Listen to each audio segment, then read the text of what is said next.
Hey guys, GoShield here. Today we're going to show you how easy it is to fill in a crack using GoShield's PS55 polyurea crack filler. So we've already actually started this by cleaning out the crack and using a V-grinder to clean the edges, and we've actually filled in a lot of the deep cracks so that you can reduce the consumption of the PS55. So the PS55 is a two-component polyurea. Both components are housed in a single cartridge, so you can easily dispense it using a standard traditional caulk gun. This has a static mixing nozzle. We screw this onto the end. As we pull the trigger, it's gonna mix part A and part B that are both housed in this unit, so everything comes out the end of this tip. I went ahead and really shook it up. You wanna make sure that the material is mixed well inside the cartridge. Even though it's all one single cartridge, it's two components inside here. So you've got your A and your B. So I'm just mixing that up pretty well. I want to make sure it's got a good flow when it comes out. Now you take off the tip.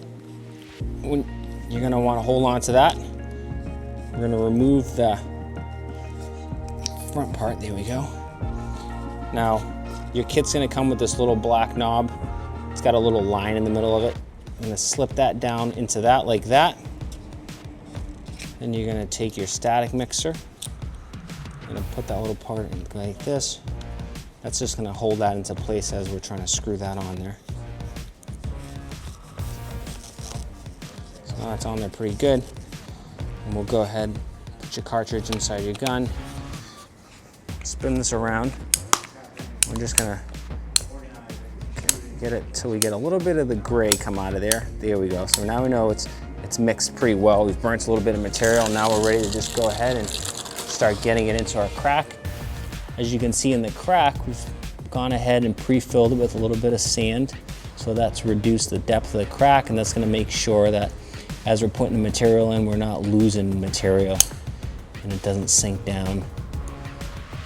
And this material is gonna set up in about 25 minutes. So we're gonna be able to actually grind this out in 25 minutes. It's rapid setting.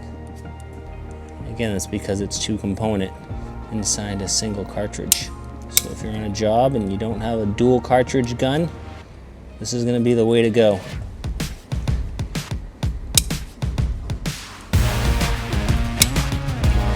You can kind of see where some of the material is just disappearing into the crack.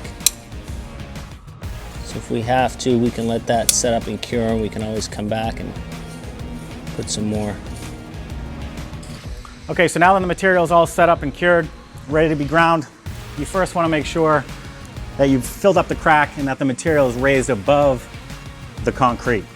If you notice any areas that are still low, you want to make sure you add more material before you start grinding. So to grind, what we have here is a diamond cutting wheel with a diamond cup. It's hooked up to a vacuum to minimize any dusting. We're also going to use a respirator and some safety glasses. So let's get to it.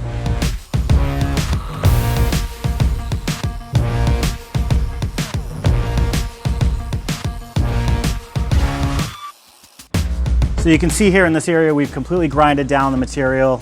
We've feathered out on both sides of the concrete. This makes it for a nice smooth transition. That way when you put the epoxy over the crack, you don't see the seam. All right, guys, that's it. We're completely done. The crack's been fully repaired.